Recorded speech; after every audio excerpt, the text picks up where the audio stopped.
मैं क्या करता हूँ कि अभी जैसे चैप्टर खत्म होगा ना, इस चैप्टर के खत्म होने के बाद फिर इसके क्वेश्चन डिस्कस करेंगे, जो पिछले साल एग्जाम में आए हैं, एक बार क्वेश्चन डिस्कस कर लेंगे कि क्वेश्चन किस तरीके के आते हैं। तो सबसे पहले देखते हैं कि हार्ट जो है, हार्ट का एक बार स्ट्रक्चर बना देता हूँ, यहाँ से काफी चीजें क्लियर हो जाएंगी।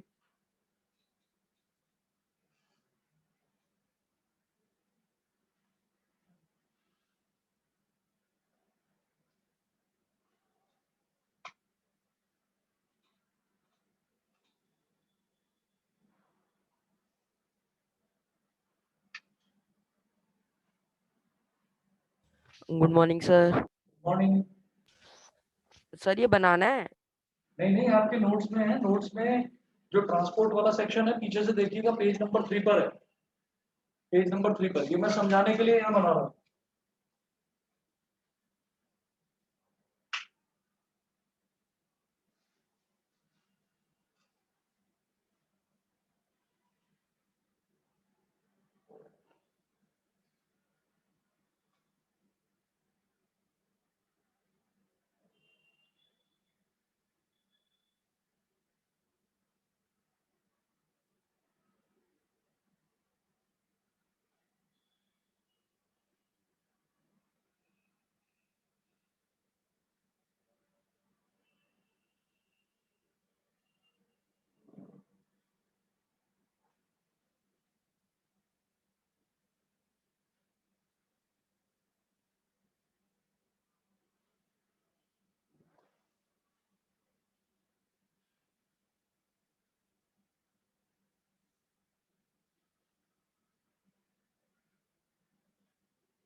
ये हो गया। और जो इसका बेसिक डायग्राम है, बेसिक डायग्राम तो ये है कंप्लीट। ठीक है, अब इसमें जो अलग अलग सेक्शंस हैं वो अलग अलग सेक्शंस की नेमिंग कर रहा हूँ। कहाँ से ऑक्सीजनेटेड ब्लड आता है, कहाँ से ऑक्सीजनेटेड डीऑक्सीजनेटेड ब्लड जाता है, वो बता रहे हैं जरा, देखिएगा।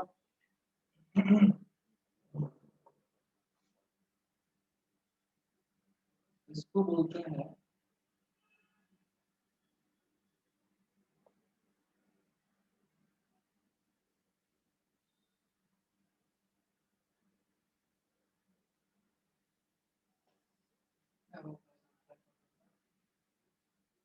Outlet valve. ऐसे ही इधर भी लिखेंगे outlet valve. Outlet valve, outlet मतलब जहां से कोई भी चीज बाहर निकलती है, इनलेट का मतलब जहां से कोई भी चीज अंदर की तरफ आती है। तो ये एरो भी बना लेंगे। सब कुछ मतलब जैसा डायग्राम यहाँ पर आपको दिखाई दे रहा है, ये एग्जैक्टली ऐसा डायग्राम 3 बार 4 बार 5 बार प्रैक्टिस कर लेना, इसकी बना लेना। ठीक है, तो हार्ट का क्वेश्चन अगर 5 नंबर का आया तो आप उसमें समझ लीजिएगा, उसमें हार्ट का डायग्राम बनाने के लिए जरूर है। ठीक है, जरा ये देखते हैं। और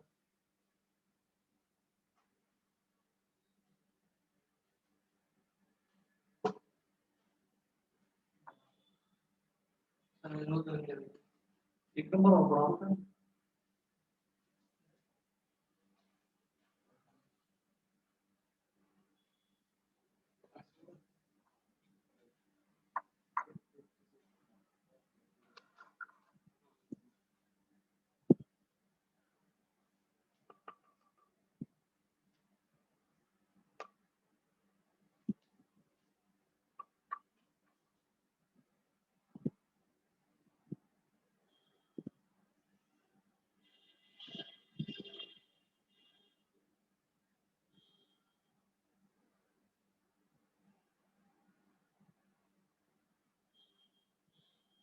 चार गोल होती है ना।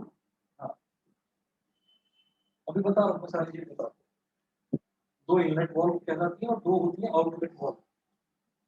इनलेट आप समझ गए होंगे कि इनलेट किसके लिए होगी, इनलेट हो गई ऑक्सीजन के लिए, और आउटलेट जो बाहर निकलता है बॉडी से वो कार्बन डाइऑक्साइड। आप बस एक बार ये समझ लीजिए, 2 बार 4 बार आपको बनाकर इसकी प्रैक्टिस करनी पड़ेगी डायग्राम की। उसके बाद जो इसकी फंक्शनिंग है, फंक्शनिंग बेहद आसान है, फंक्शनिंग समझ में आ जाएगी। फंक्शनिंग में मुश्किल नहीं है कुछ भी, और उसमें रटना भी नहीं पड़ेगा। मैं अभी स्टेप बाय स्टेप बता दूंगा कैसे करते हैं। इस तरफ मैं लिख रहा हूँ, इस तरफ B3 और इस तरफ B4। अगर आप नोट्स में देखेंगे तो नोट्स में मैंने अंदर डायग्राम में यही लिख रखा है ये है। लेकिन यहाँ बोर्ड में ना, बोर्ड में दिखाई नहीं देगा, इस वजह से मैंने इधर कर दिया है। इनलेट वॉल्व हो गया, आउटलेट वॉल्व हो गया, फिर उसके बाद ये है पल्मोनरी आर्टरी।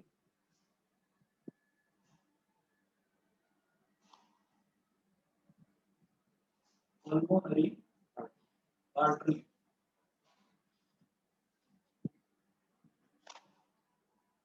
ब्रैकेट में लिखिएगा टू लंग्स।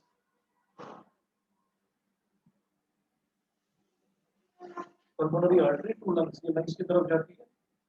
और इसको बोलेंगे हाँ मेन आर्टरी।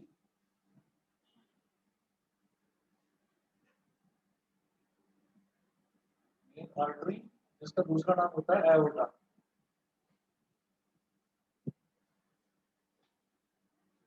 उसके बाद ये जो बड़ी वाली पाइप्स हैं जो बाहर की तरफ निकल रही हैं, ये तो आर्टरीज हो गई। आर्टरीज के अलावा फिर होती है वेन्स। तो ये होती है क्या, वेना कावा। ये होती है मेन वेन। मेन वेन को बोलते हैं वेना कावा। ये भी है वेना कावा। और इसी तरीके से इधर होगी पल्मोनरी वेन।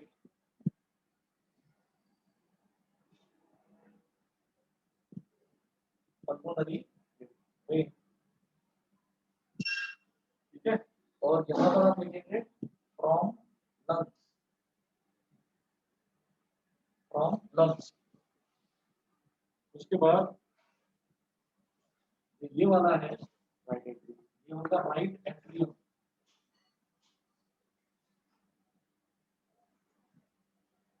और जो ये वाला है ये होगा लेफ्ट एट्रियम।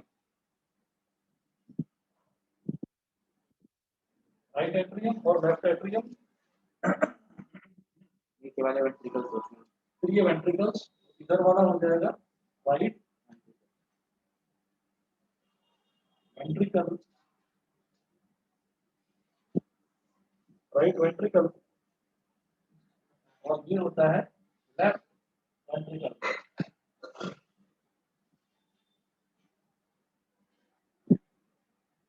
इसको पंप चैम्बर भी बोल देते हैं, लेफ्ट को भी और राइट को भी, दोनों पंप चैम्बर कहलाते हैं।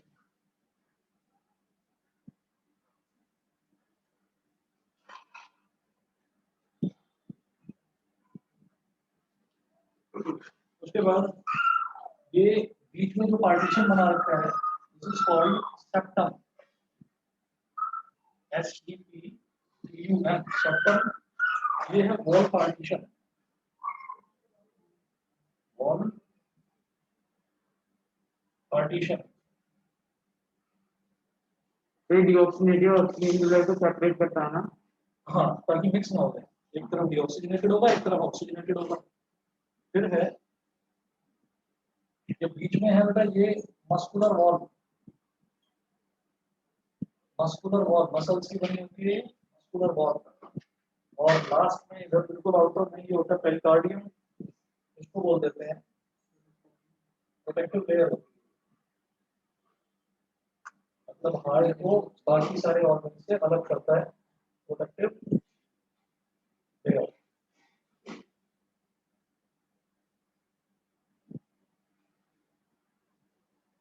प्रोटेक्टिव लेयर इसको बोलेंगे, ये वाली राइट साइड है हार्ट की, ये वाली लेफ्ट साइड है। इधर मैं दिखाऊंगा तो डायग्राम में आप ही दिखाएगा। जरा देखिएगा इसमें ना, हमें पहली चीज तो ये है कि इसका जो डायग्राम है, डायग्राम का स्ट्रक्चर आपको 2-3 बार बनाकर देखना पड़ेगा। उसके बाद जो इसके पार्ट्स हैं वो पार्ट्स लर्न करने में कोई मुश्किल नहीं है।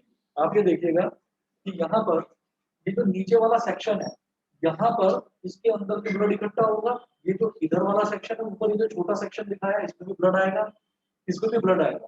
ठीक है, सबके अंदर ब्लड ही ब्लड होगा इसके अंदर, हार्ट के अंदर, क्योंकि हार्ट का काम ही ब्लड की पंपिंग का है। ठीक है, तो यहाँ पर हम ये देख रहे हैं कि 4 सेक्शन बन रहे हैं। एक तो ये वाला हिस्सा इसको बोलते हैं आउटलेट वॉल इस साइड की, एक ये वाला हिस्सा इसको ये इस साइड की आउटलेट वॉल, एक ये इनलेट वॉल, एक ये इनलेट वॉल। इनलेट वॉल क्या है, वॉल्व का मतलब क्या होता है, जैसे कि हम जो घरों में टैप वाटर भी यूज करते हैं, तो टैप वाटर में जहां से पानी निकलता है, जहां से पानी निकलता है वो जो नोजल होती है उसको वॉल्व बोल देते हैं। ठीक है, तो यहाँ से ब्लड आएगा तो एक तो ये वाली वॉल्व हो गई, ये हो गई इनलेट वॉल्व। जो इनलेट का मतलब क्या है कि हार्ट के अंदर यहाँ से ब्लड आएगा।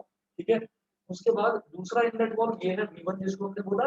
यहाँ पर भी आप एरो देखिए तो एरो अंदर की तरफ है, अंदर की तरफ मतलब यहाँ पर तो ब्लड के अंदर, हार्ट के अंदर ब्लड आ रहा है, तो इनलेट वॉल्व ये हो गई। फिर ये जो एक वॉल्व इधर दिखाई दे रही है, ये V4 इधर से जो एरो दिखाई दे रहा है, यहाँ से हार्ट से ब्लड बाहर निकलेगा, तो ये आउटलेट वॉल्व हो गई।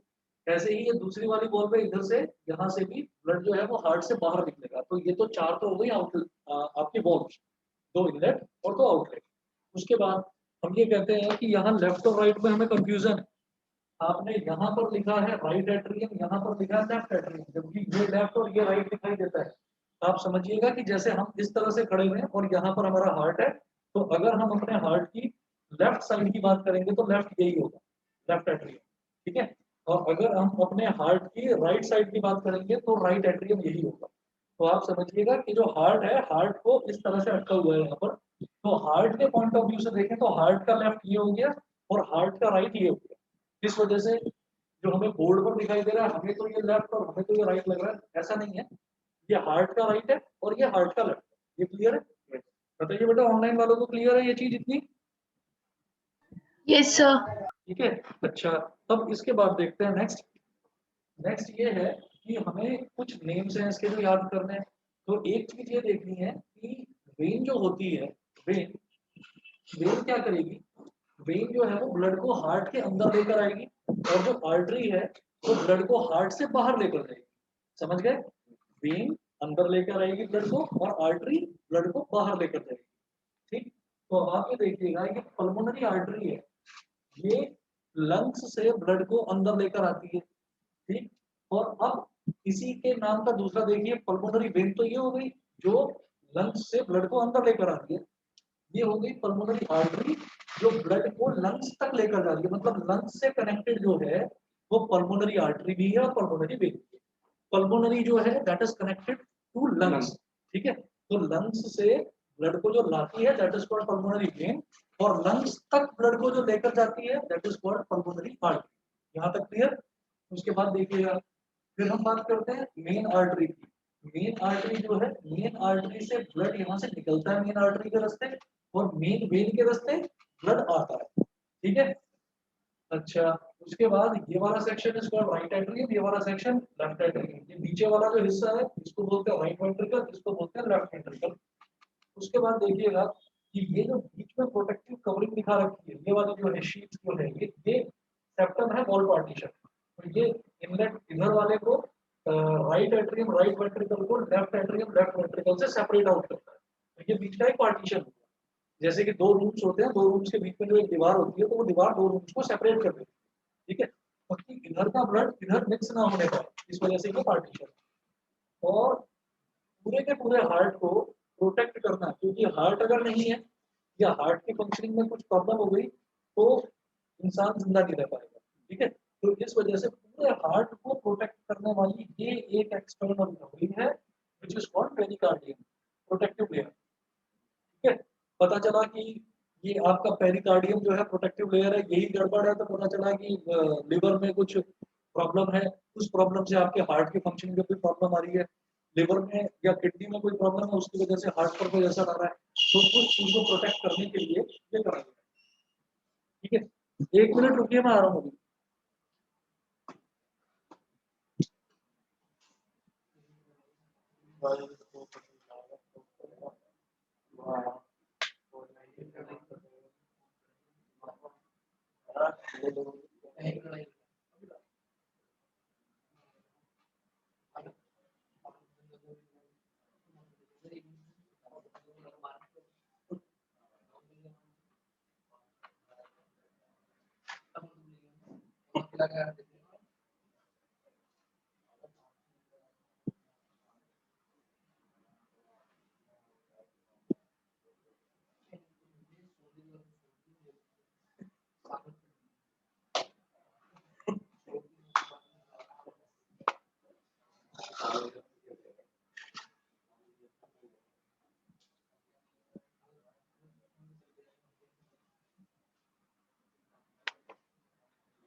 अब देखते जाइए जी, इसका स्टेप बाय स्टेप फंक्शनिंग मैं आपको बताता हूँ।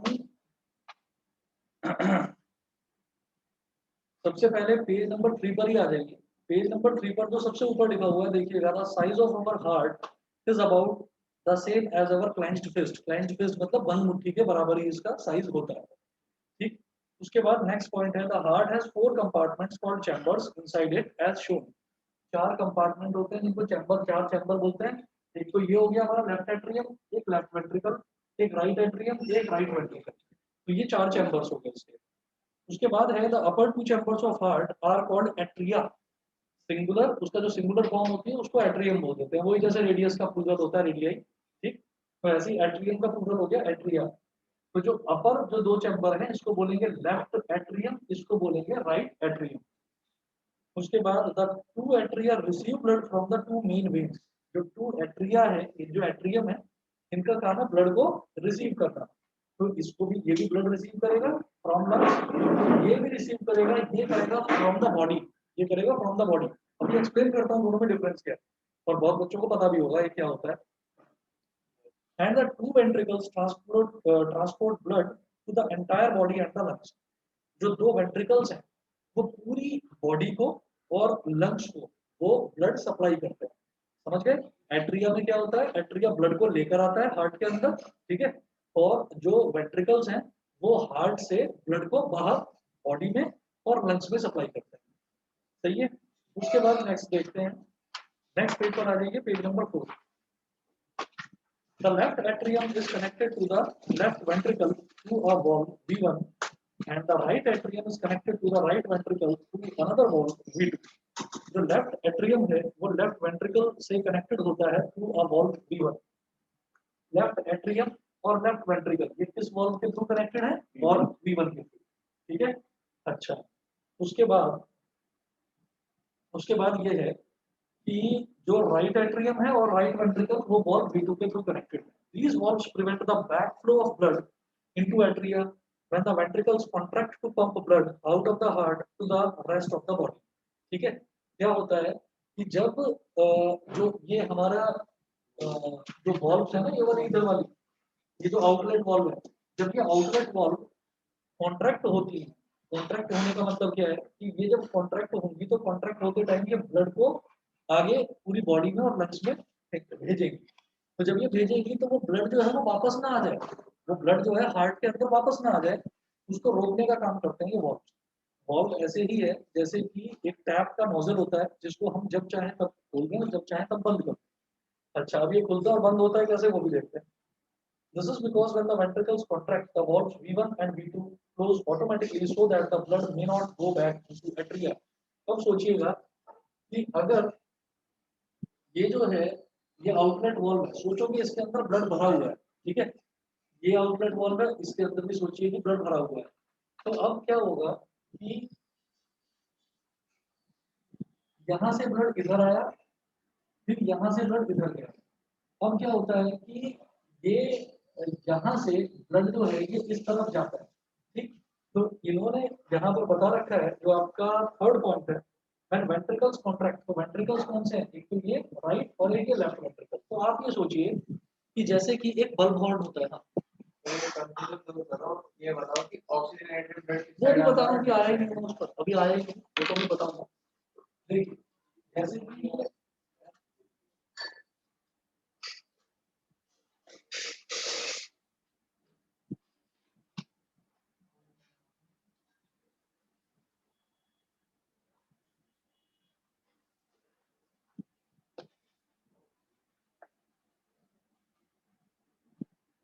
मान लीजिए ऐसा एक स्प्रेयर है हमारे पास। स्प्रेयर का मतलब वही हो गया जिसमें हम मतलब पानी स्प्रे करते हैं। तो आप सोचिए कि इसके अंदर मान लीजिए पानी भरा हुआ है, तो ये जो बल्ब हॉर्न है अगर मैं इसको प्रेस करूंगा, तो क्या होगा, ये कॉन्ट्रैक्ट हो जाएगा। प्रेस करने का मतलब ये कॉन्ट्रैक्ट हो जाएगा और इसके अंदर जितना भी पानी है वो आगे की तरफ जाकर यहाँ से नोजल से बाहर निकलेगा। ठीक है, वही फंडा यहाँ पर अप्लाई करेंगे।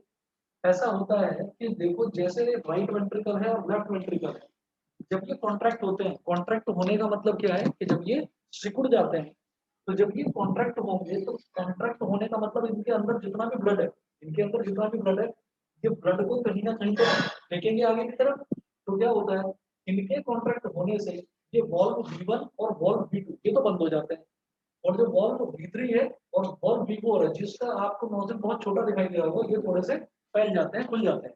तो ये खुल जाते हैं, इनके खुलने से जितना भी ब्लड है यहाँ का वो सारा का सारा इस रास्ते बाहर निकल जाता है। कुछ ब्लड पहुंचता है लंग्स की तरफ, कुछ ब्लड पहुंचता है बाकी बॉडी की तरफ।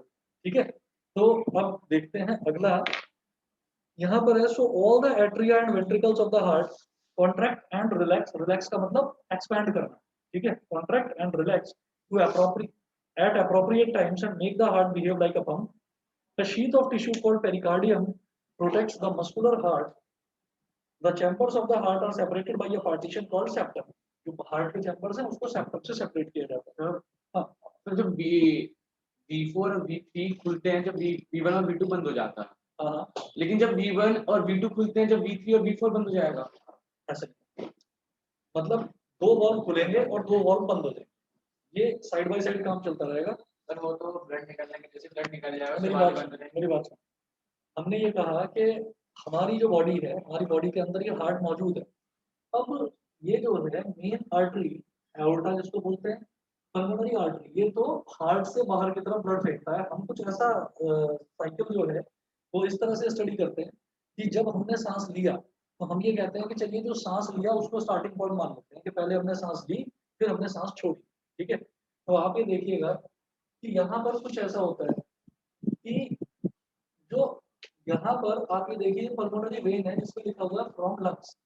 तो ये वाला जो हिस्सा है, ये वाला जो इतना हिस्सा है, इस हिस्से में क्या होगा, इस हिस्से में हमने ये कहा कि भाई फ्रॉम लंग्स, हमने सांस लिया और सांस हमारा कहाँ पर आया, लंग्स में आया, मतलब हवा जो है वो लंग्स में आएगा, वो हवा क्या है, ऑक्सीजन, ऑक्सीजन लंग्स में आ गई।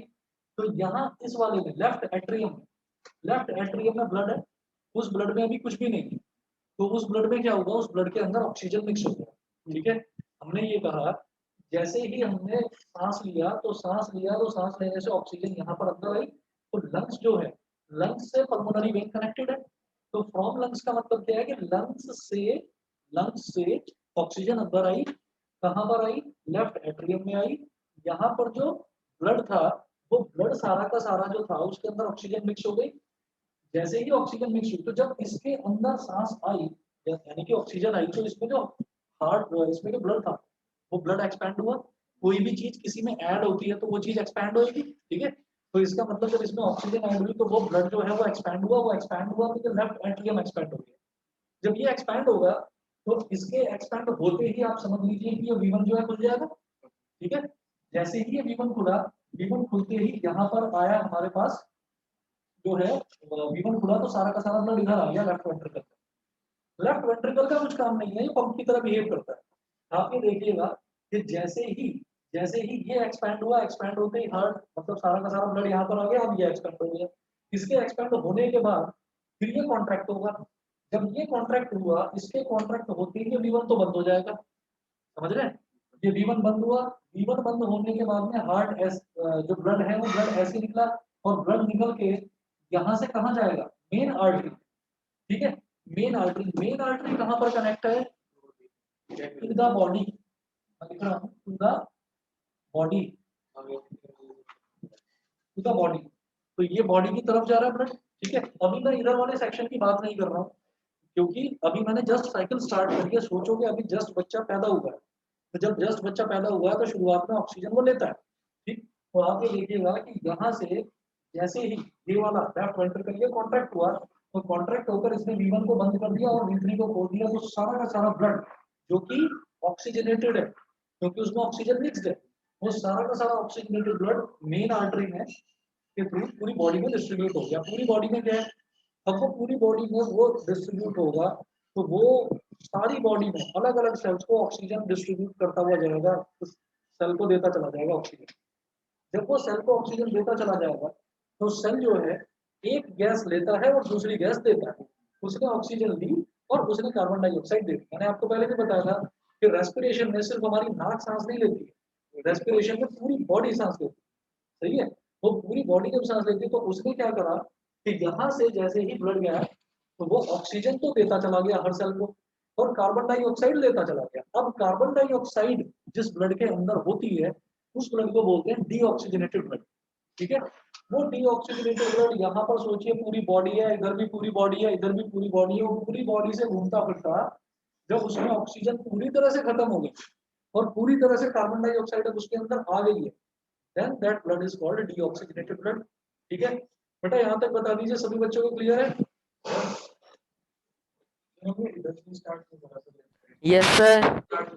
सर भगवान की लीला है ना, तो ये कुछ ऐसा है प्रोसेस में। पहले ऑक्सीजन मिलेगा सेल्स को, फिर वो डीऑक्सीजनेटेड ब्लड तो पूरी बॉडी से आता है ना, पूरी बॉडी से आएगा। अब देखिएगा, ये तो मैं बिल्कुल सर। start की बात कर रहा हूँ। हाँ जी बताइए, सर एसए नोड क्या होता है? दोबारा बोलो। एसए नोड क्या होता है सर? SA नोड जो है, ऐसे नोड बताता हूँ, 1 मिनट रुकिए बस, ओके सर। अभी बता रहा हूँ। ऐसे नोट मैंने पेपर में भी दिया था ना, वही पूछ रहे हैं ना। Yes sir. हाँ अभी बता रहा हूँ, रुकिए। अब आप ये देखिए, क्या कुछ नहीं, अब आप ये देखिए कि ऑक्सीजनेटेड ब्लड पूरी बॉडी में ट्रांसफर हो गया। यहाँ तक तो क्लियर है, यहाँ तक समझ गए? बताइए अर्पिता, अवंतिका, भूमि, लक्ष्य, श्रीजा, ठीक है। Yes sir. ठीक है, तो यहाँ से पूरी बॉडी में ऑक्सीजनेटेड ब्लड पहुंच गया। अब इधर पूरी बॉडी है, बॉडी के सारे ऑर्गन्स में वो डिस्ट्रीब्यूट हुआ और सबको ऑक्सीजन देते हुए खुद के अंदर कार्बन डाइऑक्साइड लेते हुए आ गया, यहाँ आ गया इधर, सॉरी इधर मेन वेन में वेना कावा। ये जो वेना कावा है, वेना कावा में जो भी ऑक्सीजन आएगी उस सॉरी जो भी ब्लड आएगा उसके अंदर ऑक्सीजन नहीं होगी, कार्बन डाइऑक्साइड होगी, वो डीऑक्सीजनेटेड ब्लड होगा। डीऑक्सीजनेटेड ब्लड यहाँ पर आया, ठीक है। यहाँ पर जैसे ही आया तो ये राइट एट्रियम एक्सपैंड हो गया। जब ये एक्सपैंड होगा तो ये V2 वॉल्व खुल जाएगी। V2 वॉल्व खुलते ही वो सारा का सारा यहाँ पर आ गया इधर राइट वेंट्रिकल में। राइट वेंट्रिकल जब एक बार एक्सपैंड हुआ है तो फिर कॉन्ट्रैक्ट भी होगा। जो चीज एक्सपैंड होती है कॉन्ट्रैक्ट भी होती है। फिर वो ये एक्सपैंड क्यों हुआ? क्योंकि इसके अंदर ब्लड आया है ना। तो जैसे ही इसके अंदर ब्लड आया और वो ब्लड क्या है? डीऑक्सीजनेटेड, उसमें कार्बन डाइऑक्साइड है, तो ये फिर से कॉन्ट्रैक्ट हुआ। कॉन्ट्रैक्ट होते ही V2 को बंद कर दिया और ये वाली वॉल्व क्या है? V4। इस V4 को, ये V4 का जो नोजल है ये खुल गया और यहाँ से जितना भी डीऑक्सीजनेटेड ब्लड है वो पल्मोनरी आर्टरी में चला गया। पल्मोनरी आर्टरी कहाँ पर कनेक्टेड है? लंग्स में। तो लंग्स में अब जब कार्बन डाइऑक्साइड आ गई तो लंग्स क्या करते हैं? कार्बन डाइऑक्साइड को नॉस्ट्रल्स के थ्रू बाहर फेंक देते हैं। तो वो कार्बन डाइऑक्साइड बाहर चली गई साइमल्टेनियसली। साइमल्टेनियसली दूसरा प्रोसेस भी चल रहा है कि इधर हमने सांस छोड़ी, उधर हम सांस लेते भी हैं, ठीक है। फिर छोड़ते नहीं है, सांस लेते भी। तो जैसे ही हमने सांस ली तो फिर वापस से क्या हुआ कि ये वाला जो हिस्सा है from lungs, pulmonary vein, lungs से ऑक्सीजन होते हुए पल्मोनरी वेन में फिर यहाँ पर आ गई। ये फिर से एक्सपैंड हुआ, V1 खुल गया और ऑक्सीजनेटेड ब्लड यहाँ पर आ गया। ऑक्सीजनेटेड ब्लड यहाँ पर आया, फिर ये कॉन्ट्रैक्ट हुआ। इसके कॉन्ट्रैक्ट होते ही V1 बंद, V3 फिर से खुल गया। फिर सारा का सारा ऑक्सीजनेटेड ब्लड मेन आर्टरी के थ्रू पूरी बॉडी में डिस्ट्रीब्यूट हो गया। कितने टाइम होता है इसमें? सारी जिंदगी जब तक हम जिंदा है। मतलब 1 मिनट 72 हाँ, 1 मिनट में 72 टाइम्स होगा, यानी कि 36 टाइम्स आना, 36 टाइम्स जाना, ठीक है। जिसको ब्लड प्रेशर की प्रॉब्लम होती है उसका थोड़ा ज्यादा हो जाता है। हाई ब्लड प्रेशर है वो देखा है ना आपने, वो वैसे तो 80 को भी नॉर्मल बोल देते हैं। 80 जो आपने सुना होगा ना कि 80 और 120, तो 80 और 120 ब्लड प्रेशर के लेवल्स होते हैं। तो वो ब्लड प्रेशर का लेवल जिसका बढ़ जाता है तो उसका हार्ट बड़ी तेजी से पंपिंग, डायस्टोल और सिस्टोल, वो भी है सिलेबस में पढ़ेंगे। ठीक है, बताइए बेटा, ये प्रोसेस पूरा क्लियर है सभी को? Yes sir. Yes sir. चलिए जी, इसके बाद एक बार फंक्शंस बता रहा हूँ। फंक्शंस देखिएगा, पेज नंबर 5 पर ही है। कैपिलरीज के फंक्शन देखिए। The capillaries are thin-walled and extremely narrow tubes or blood vessels which connect arteries to veins. ठीक है, आर्टरीज को वेन्स में कनेक्ट करने वाली बहुत पतली पतली जो ट्यूब्स होती हैं उनको कैपिलरीज बोलते हैं, ठीक है। उसके बाद 10 capillaries are in between the arteries and veins. अब ये जो फिगर है, इस फिगर में देखिएगा, मैं इधर बोर्ड पर बना नहीं रहा हूँ, यहाँ पर देख लीजिए। इस तरफ लिखा हुआ है आर्टरी, तो आर्टरी के पास क्या होगा? ऑक्सीजनेटेड ब्लड, ठीक है। जैसे यहाँ पर आप देखिएगा कि ये बॉडी में सप्लाई हुआ आर्टरी के थ्रू, तो आर्टरी के पास क्या होगा? आर्टरी के पास होगा ऑक्सीजनेटेड ब्लड, ठीक। तो ये जो आर्टरी है, ये आर्टरी इस वेन से जो कनेक्ट होगी तो उसके बीच में जो ये इतना बड़ा सा दिखा रखा है ना, ये क्या है? ये कैपिलरी। तो कैपिलरी क्या काम करती है? आर्टरी और वेन के बीच का कनेक्टर है, बस ये समझ लीजिए, कनेक्टिंग मीडियम, ठीक, उसके थ्रू जाता है। अच्छा, अब इसके बाद ये है, यार आर्टरी को वेन से ऐसे ही कनेक्ट कर दो ना, आर्टरी को वेन से ऐसे ही कनेक्ट कर दो। ये भगवान ने बीच में कैपिलरी इंक्लूड क्यों करी है? कोई फंक्शन तो होगा। इसमें हेयर टाइप हो। हाँ, आर्टरी को वेन से कनेक्ट डायरेक्टली भी तो कर सकते थे, बीच में कैपिलरी डालने की जरूरत क्या थी? तो कैपिलरी का फंक्शन आपसे एक लाइन में कैपिलरी का फंक्शन पूछा जा सकता है। नेक्स्ट पेज पर देखिएगा। The exchange of various materials like carbon dioxide, oxygen, food, etc. between the blood and the body cells take place through capillaries. Capillaries में आर्टरी और वेन जो है वो क्या करेगी? वो तो ब्लड को ले जाने का, लाने और ले जाने का काम करती है। एक ले जाती है, आर्टरी ले जाती है ऑक्सीजनेटेड ब्लड और वेन ले जाती है डीऑक्सीजनेटेड ब्लड, ठीक है। लेकिन ऑक्सीजन और कार्बन डाइऑक्साइड इनका एक्सचेंज कहाँ पर हो रहा है? वो कैपिलरी, समझ गए? उसके बाद देखते हैं, फिर नेक्स्ट है veins. Veins are thin-walled blood vessels which carry blood from all the parts of the body back to the heart. तो हमें पता है कि पूरी की पूरी बॉडी में से और वापस हार्ट में ब्लड लाने का काम कौन करती है? वेन। समझ गए? आर्टरी क्या करती है? ऑक्सीजनेटेड ब्लड को पूरी बॉडी में डिस्ट्रीब्यूट करने का काम करती है, और वेन क्या करती है? जो डीऑक्सीजनेटेड ब्लड है उसको पूरी बॉडी से वापस हार्ट में लाने का काम करती है। तो हार्ट से जो नसें बाहर निकलेंगी वो आर्टरी, हार्ट में जो नसें वापस आएंगी वो वेन। ब्लूइश होता था। वो तो डिपेंड करता है आपके स्किन टोन पर, बॉडी में, जैसा आपको बाहर दिखाई देता है। हम तो अंदर से इंटरनल ऑर्गन है उसकी बात करेंगे, वो तो ऐसा कोई कलर नहीं होता।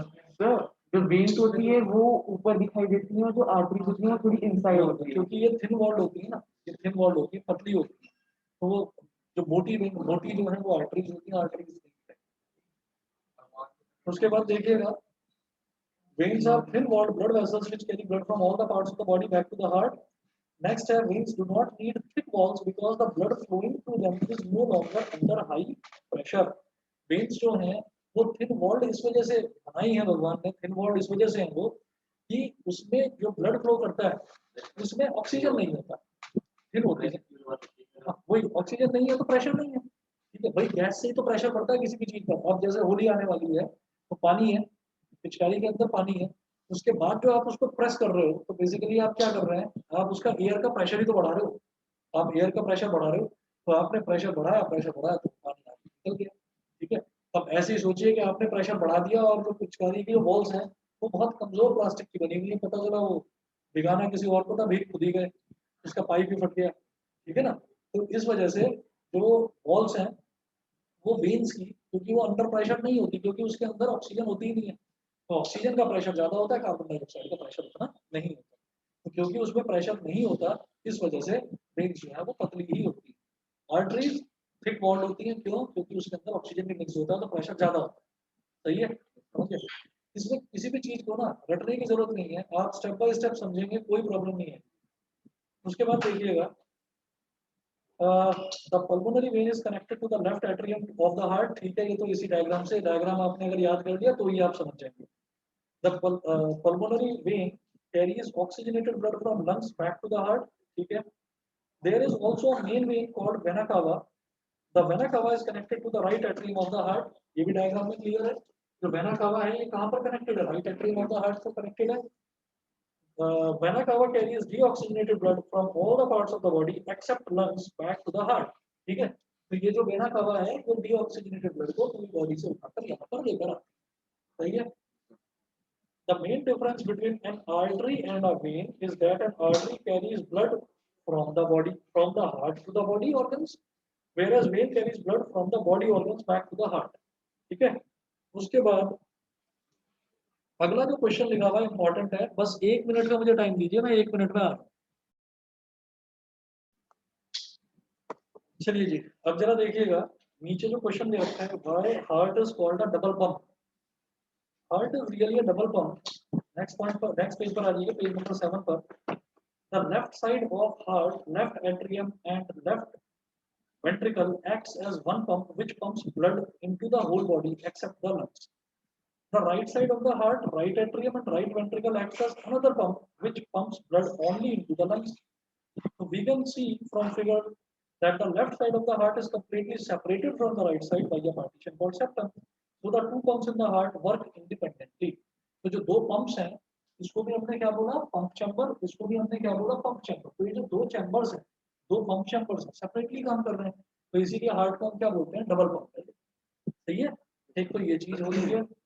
दूसरा, ऑक्सीजनेटेड एंड डीऑक्सीजनेटेड ब्लड का डिफरेंस वैसे तो हम जानते हैं, ऑक्सीजनेटेड ब्लड जो है, क्या पल्स चेक करी जा रही है, अच्छा पल्स चेक कर, अच्छा। The blood carrying oxygen in it called oxygenated blood. जिस ब्लड में ऑक्सीजन होती है उसको क्या बोलते हैं, oxygenated blood. We get oxygenated blood in the lungs where the fresh oxygen of air passes into the blood.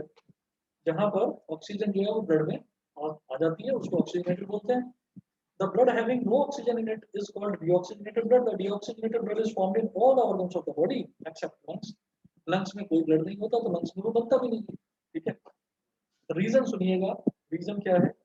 This is because when the oxygenated blood passes through the organs of the body cells use up its oxygen and make it deoxygenated. जब पूरी body cells में oxygenated blood pass करता है, तो वो जो oxygen है वो पूरी की पूरी बॉडी उस ऑक्सीजन को यूज कर लेती है और उस ब्लड को डीऑक्सीजनेटेड बना देती है। The deoxygenated blood, however, carries carbon dioxide in it, which is produced during respiration in body cells. Body cells का जब रेस्पिरेशन होता है, तो जैसे ही उसको ऑक्सीजन मिलती है, वो ऑक्सीजन लेके कहते हैं भाई मेरे पास में कार्बन डाइऑक्साइड है, ये ले जाओ वापस। वो डिकेल हो जाती है कार्बन हाँ, डाइऑक्साइड। तो वो उनके पास आ जाती है ब्लड में जिसमें ऑक्सीजन नहीं है, कार्बन डाइऑक्साइड लेकर वो आ जाता है, उसको डीऑक्सीजनेटेड बोलते हैं। ठीक है, अगला देखिएगा, how heart circulates blood in the body. अब ये जो कहानी है पेज नंबर 8 पर और पेज नंबर 9 पर, ये पूरी वही कहानी है जो मैंने आपको यहाँ पर समझाई। ठीक है, इसको इस डायग्राम से बता रखा है, इस डायग्राम से बता रखा है, ये जो डायग्राम है, इस डायग्राम में आप ये देखिएगा, बनाकर दिखा दूंगा बोर्ड पर, एक बार समझाऊं। तो जो आपने बोला था एक्सप्लेन ट्रांसपोर्टेशन सिस्टम, मैंने ये वाला बनाया था। बिल्कुल ये हार्ट वाला ही है। इसमें आप ये देखिएगा कि जो राइट एट्रियम है, सबसे पहले ऑक्सीजनेटेड ब्लड पल्मोनरी वेन से लेफ्ट एट्रियम में आया, ये आपका लेफ्ट एट्रियम है, यहाँ पर आ गया। लेफ्ट एट्रियम से V1 वाल्व खुल गया, फिर लेफ्ट वेंट्रिकल से आया, फिर यहाँ से मेन आर्टरी में गया, फिर बॉडी ऑर्गन्स में ब्लड गया। बॉडी ऑर्गन्स में जाने के बाद जो डीऑक्सीजनेटेड ब्लड है वो राइट एट्रियम में आया, फिर ये वाल्व खुल गया, फिर राइट वेंट्रिकल से निकल गए और लंग्स में गया, और लंग्स ने जो डीऑक्सीजनेटेड ब्लड है वो बाहर फेंक दिया, और फिर ये साइकिल दोबारा से कंटिन्यू होगी। तो ये बेसिकली इसी का डायग्राम, इसी का एक्सप्लेनेशन है कि ट्रांसपोर्टेशन हो कैसे है। अगर मान लीजिए सिर्फ ट्रांसपोर्टेशन पूछा जाए तो ये डायग्राम बना देना, ये डायग्राम बना देना अगर सिर्फ ट्रांसपोर्टेशन पूछा जाए। और अगर मान लीजिए आपसे कहा जाए कि आपको जो स्ट्रक्चर है हार्ट का स्ट्रक्चर बनाकर उसको एक्सप्लेन करिए, तो भाई फिर ये तो बना देंगे। तो ये दोनों डायग्राम आप अच्छे से कर लेना। हार्ट एक इंपॉर्टेंट पोर्शन है इसका लाइफ प्रोसेस सिस्टम। बताइए बेटा, क्लियर है सभी को, ऑनलाइन वालों को? Yes, sir. Yes sir. ठीक है जी। उसके बाद अच्छा, उसके बाद कुछ क्वेश्चंस, ये जो है ना पेज नंबर 8 पर जो नीचे लिखा हुआ है और जो पेज नंबर 9 पर इधर लिखा हुआ है, ये वही प्रोसेस है कि ब्लड कैसे आया, कैसे ऑक्सीजनेटेड हुआ, कैसे सर्कुलेट हुआ, फिर डीऑक्सीजनेटेड वापस कैसे आया, फिर पंपिंग हुई और फिर बाहर निकल गया। ठीक है, तो ये जो चीज है ये पूरी की पूरी यहाँ पेज नंबर 8 और 9 पर एक्सप्लेन कर रखी है। उसके बाद आप सीधा आ जाइए पेज नंबर 10 पर। पेज नंबर 10 पर आ जाओ, और इसको बताने से पहले ये मैं एक चीज बताऊंगा इसमें कि SA नोड क्या है, तो आपसे पेपर में भी पूछा था। हालांकि मुझे अभी पेपर में डिस्कस करना है, 1-2 दिन में पेपर में डिस्कस करता हूँ आपसे। ऐसे नोड बताता हूँ इसमें ना, क्योंकि हम ये कर ही रहे हैं अभी। तो आप ये देखिए कि लेफ्ट एट्रियम है और ये राइट एट्रियम है। ठीक है, तो ये जो ऐसे नोड होती है इसको बोलते हैं cyano atrial node, cyano atrial node बोलते हैं इसको। और ये कहाँ पर होती है? Located in the upper part of right atrium.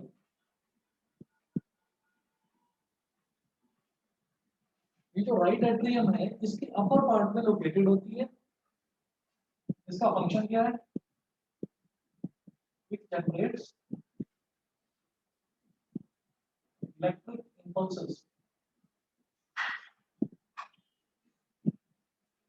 It generates electric impulses. ये चीज जो है ये असल में ना साइंस के पेपर में ये चीज कई बार ऐसे नोड के बारे में पूछ लिया जाता है। अब ये ऐसे नोड जो है हमारे दिमाग में क्या आता है कि ये ऐसे नोड जो है ये बायो का टॉपिक है। ये बायो का नहीं है, ये फिजिक्स का मैग्नेटिज्म वाले चैप्टर का है। मैग्नेटिज्म वाले में मैंने जो आपको नोट्स दिए हैं उसमें देखिएगा, उसमें हमने बस एक पैराग्राफ में सारा कुछ एक्सप्लेन करा है। तो उसमें जो ये इलेक्ट्रिक इंपल्सेस है, इलेक्ट्रिक इंपल्सेस हार्ट से जनरेट होकर ब्रेन तक पहुंचती है। सही है, और इलेक्ट्रिक इंपल्सेस क्यों बन रही है? इलेक्ट्रिक इंपल्सेस इस वजह से बन रही है क्योंकि जो ब्लड है, ब्लड के अंदर कैल्शियम, मैग्नीशियम, बहुत सारे कंपोनेंट्स हैं जिससे वो मिलकर बना हुआ है। कॉम्पोजिशन ऑफ ब्लड तो हमारे सिलेबस में भी नहीं है। ये ब्लड बना कैसे? इस ब्लड में क्या होता है? जैसे वाटर है, वाटर का हमको पता है किससे बना, हाइड्रोजन से और ऑक्सीजन से। ठीक है, ब्लड किससे बना ये तो हमें नहीं पता ना। ठीक, तो वो हमें करना भी नहीं है। तो क्या होता है कि ब्लड के अंदर भी जब कोई भी चीज फ्लो करती है तो इसका मतलब वहां पर बहुत सारे आयंस का भी फ्लो होता है उसके साथ, और जहां आयंस का फ्लो है वहां पर करंट जनरेट होगा ही। इलेक्ट्रॉन्स का फ्लो, इलेक्ट्रॉन्स क्या है? आयंस ही तो है। तो जो इलेक्ट्रॉन्स हैं वो आयंस ही तो है। तो हम ये कहते हैं जब इलेक्ट्रॉन्स फ्लो होते हैं तो flow of electrons is known as electricity. तो वही चीज है कि ब्लड जो है वो लगातार फ्लो हो रहा है, तो ब्लड में भी तो आयंस है। उसकी वजह से उसमें भी इलेक्ट्रिसिटी होती है, और जब इलेक्ट्रिसिटी होती है तो मैग्नेटिज्म भी होता है। जहाँ मैग्नेटिज्म है वहाँ इलेक्ट्रिसिटी है, जहाँ इलेक्ट्रिसिटी है वहाँ मैग्नेटिज्म है। इसीलिए करेक्टर जो बोला जाता है वेव्स का, वो कभी भी इलेक्ट्रिक करेक्टर या मैग्नेटिक करेक्टर नहीं होता, इलेक्ट्रोमैग्नेटिक करेक्टर होता है। आपने सुना भी होगा इलेक्ट्रोमैग्नेटिक वेव्स जो हमारे मोबाइल फोन से, ठीक है।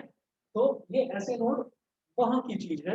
ये ऐसे नोड क्या है, it is located in the upper part of right atrium and it is used for generating electric impulses, ठीक है। मैं अभी डिस्कस करूंगा इसको, और इसके बाद में मैं आपको कल की क्लास में जो हार्ट के क्वेश्चंस आए हुए हैं पिछले 8-10 साल में, मैं वो भी पहले डिस्कस करूंगा कि हार्ट का हमने पूरी फंक्शनिंग कर ली। आपने बोल भी दिया सर कि ये इतना सारा याद करना है, इसका डायग्राम भी करना है, ठीक है, but how is it helpful? ऐसा क्या है कि हार्ट करने से ही मेरा आधा लाइफ प्रोसेस कंप्लीट हो गया। आप समझ लीजिए आधा लाइफ प्रोसेस यही है हार्ट, ठीक है। हार्ट जो है, हार्ट के क्वेश्चन ऐसा होता ही नहीं है कभी के हार्ट का क्वेश्चन ना पूछा जाए, ठीक। तो ये आपका हो गया ऐसे नोट। उसके बाद पेज नंबर 10 पर देखिए, what do you mean by double circulation, ठीक है। हमने पूरा फंक्शन याद कर रखा है तो हमें डबल सर्कुलेशन में भी प्रॉब्लम नहीं है। मैं फटाफट से इसको पढ़ रहा हूँ, ठीक है, थ्योरेटिकली है, आप समझ जाए। A circulatory system in which the blood travels twice through the heart in one complete cycle of the body is called double circulation. In the human circulatory system, the pathway of blood from the heart to the lungs and back to the heart is called pulmonary circulation. The pathway of blood from the heart to the rest of the body and back to the heart is called systemic circulation. ठीक है।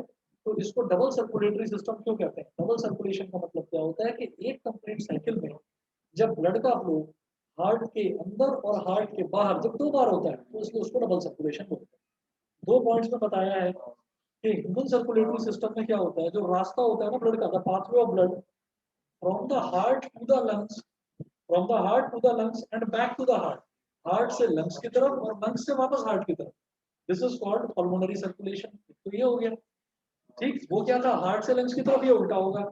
इसमें होगा pathway of blood from heart to the rest of the body, heart से body की तरफ और body से वापस हार्ट की तरफ, हार्ट से लंग्स की तरफ और लंग्स से हार्ट की तरफ, this is called pulmonary circulation. Heart से बॉडी की तरफ और बॉडी से हार्ट की तरफ, this is called systemic circulation.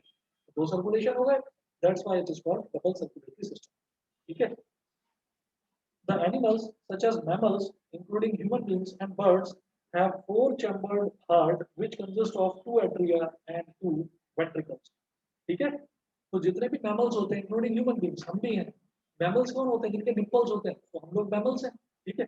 The animals such as mammals including human beings and birds have 4-chambered heart which consist of 2 atria and 2 ventricles. तो 2 atria होते हैं, 2 ventricles होते हैं, ठीक है। तो हम अगर बात करेंगे बंदर की, हम अगर बात करेंगे डॉग की, तो किसी को भी हम देखेंगे जो भी मैमल्स हैं, जो भी मिल्क सिक्रीट करने वाले एनिमल्स हैं, तो उसमें हम ये कहेंगे कि भाई उनका तो डबल सर्कुलेटरी सिस्टम ही होगा और ये आपका 4-chambered हार्ट होगा। उसके बाद देखिएगा, all the animals having 4-chambered hearts have double circulation. ये चीज है कि जिनका 4-chambered हार्ट है उसका डबल सर्कुलेशन होगा, in which the blood passes through the heart twice in one complete cycle of the body. फिर case of amphibians, case of fish, heart beats, ये कल कराता हूँ, और कुछ क्वेश्चन डिस्कस करूंगा इसके हार्ट में, ठीक है। आज इतना ही, और शाम वाली क्लास में भी आज साइंस ही करेंगे, रिफ्लेक्शन करेंगे। रिफ्लेक्शन हो गया था, आज रिफ्लेक्शन करेंगे। वो इसके बाद करूंगा, लाइफ प्रोसेस कंप्लीट होती है फिर बायोलॉजी हेरिडिटी करते हैं। उसमें एवोल्यूशन नहीं आ रहा ना, सिर्फ इवोल्यूशन आ गया, इवोल्यूशन। ठीक है बेटा, मीटिंग एंड कर रहा हूँ फिर। नमस्ते।